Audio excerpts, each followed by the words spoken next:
Palabra el asambleísta Cristian Hernández.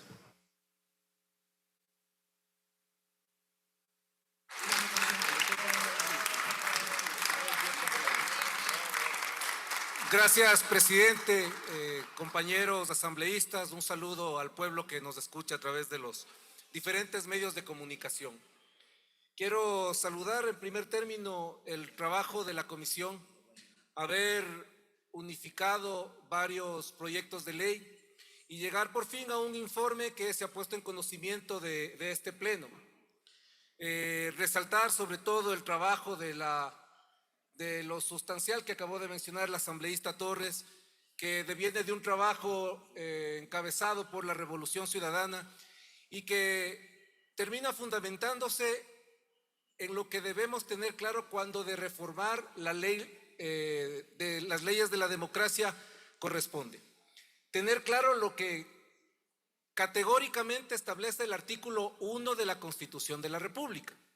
Y dice, palabras más, palabras menos, que el Ecuador es un Estado constitucional de derechos y justicia, social y democrático, cuya soberanía radica en el pueblo.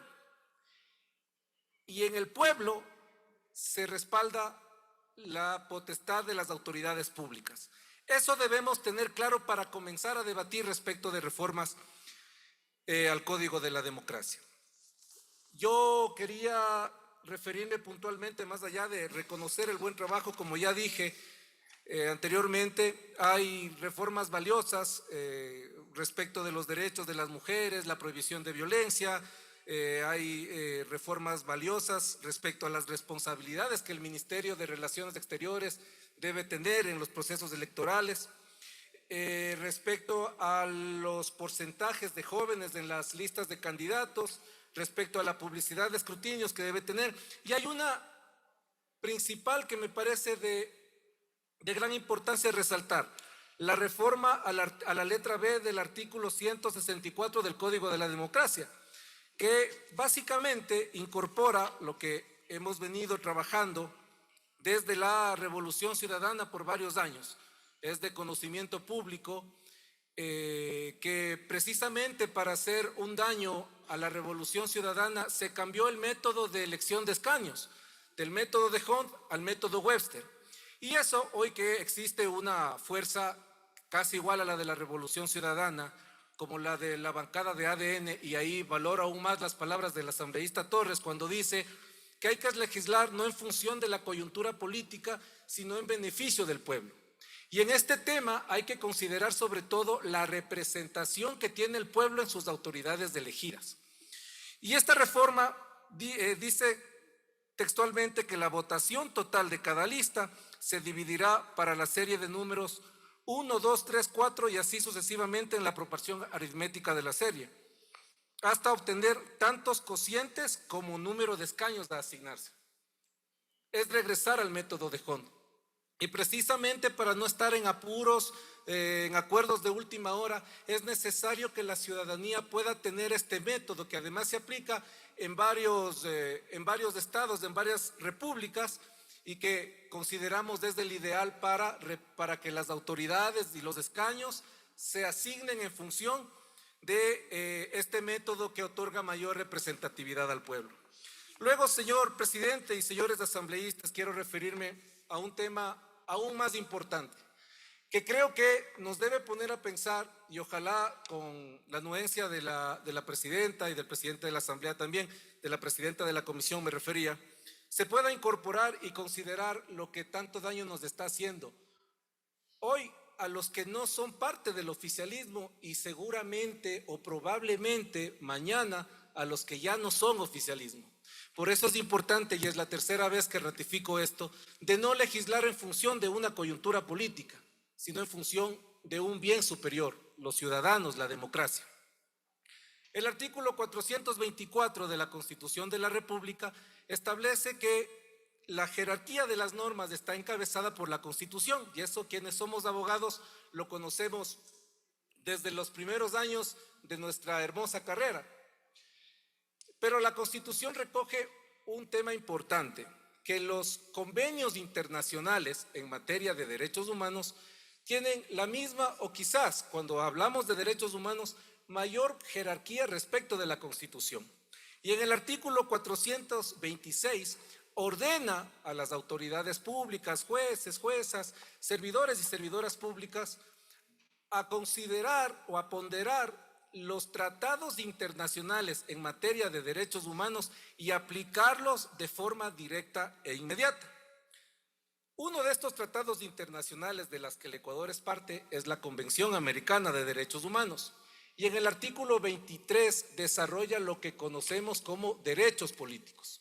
En el numeral 1 del artículo 23 de la Convención Americana de Derechos Humanos se detalla, se define lo que implican estos derechos políticos. Y en el numeral 2 me voy a permitir leer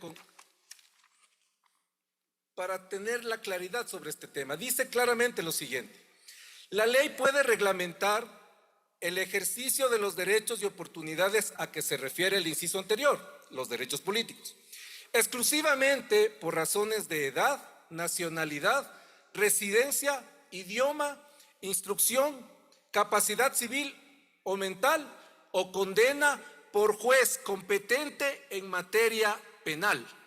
Y esta parte voy a repetir.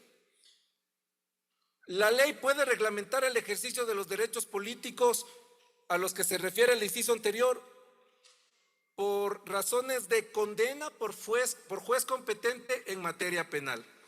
Y hay un caso importante que tuvo bastante relevancia a nivel de Latinoamérica, esto de la sentencia en el caso Petro Urrego versus Colombia, que se emitió el 8 de julio del 2022. Una autoridad administrativa como lo que acá representa el Tribunal Contencioso Electoral le destituyó al alcalde de aquel entonces, Gustavo Petro, y además le privó de sus derechos políticos. Y en esta sentencia la Corte es clara, y voy a leer solo la parte pertinente por razones de tiempo. En el párrafo 94 la Corte recuerda que los derechos políticos no son absolutos, de forma tal que su ejercicio puede estar sujeto a regulaciones o restricciones. Sin embargo, la facultad de regular o restringir derechos no es discrecional, sino que está limitada por el derecho internacional, el cual requiere el cumplimiento de determinadas exigencias que, de no ser respetadas, transforman la restricción en ilegítima y contraria a la Convención Americana. La Corte reitera que el artículo 23, número 2 de la Convención es claro en el sentido de que dicho instrumento no permite que un órgano administrativo alguno pueda aplicar una sanción que implique una restricción, por ejemplo, imponer una pena de inhabilitación o destitución a una persona por su inconducta social, en el ejercicio de la función pública o fuera de ello. Para el ejercicio de los derechos políticos a elegir y ser elegido, solo puede serlo por acto jurisdiccional, sentencia del juez competente en el correspondiente proceso penal. Para concluir, presidente, la Corte Interamericana de Derechos Humanos ha sido clara y hay que recordar que, de acuerdo al artículo 2 de la Convención de Derechos Humanos, los Estados partes se comprometen a adoptar, con arreglo a sus procedimientos constitucionales y a las disposiciones de esta Convención, las medidas legislativas o de otro carácter que fueran necesarios para hacer efectivo tales derechos y tales goces. En conclusión, señor presidente, tenemos, y esta es una valiosa oportunidad que tenemos todos, insisto, acogiendo las palabras de la asambleísta,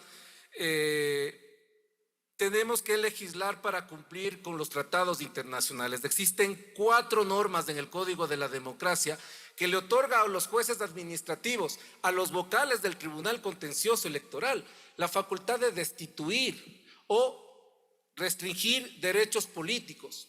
Entonces, o les hacemos jueces penales a los jueces del Tribunal Contencioso Electoral, o renunciamos a lo establecido en la Convención Interamericana de Derechos Humanos, o reformamos estas 4 normas. Puntualmente, suprimir el antepenúltimo párrafo del artículo 270 del Código de la Democracia, suprimir el primer párrafo del artículo 278 del Código de la Democracia, suprimir el primer párrafo del artículo 279 de la Ley Orgánica Electoral y derogar el último párrafo del artículo 279 de la Ley Orgánica Electoral. Haré llegar las observaciones con la debida fundamentación, señor presidente. Espero que la comisión pueda acogerla de resolver eso el pleno. Gracias y devuelvo la palabra, señor.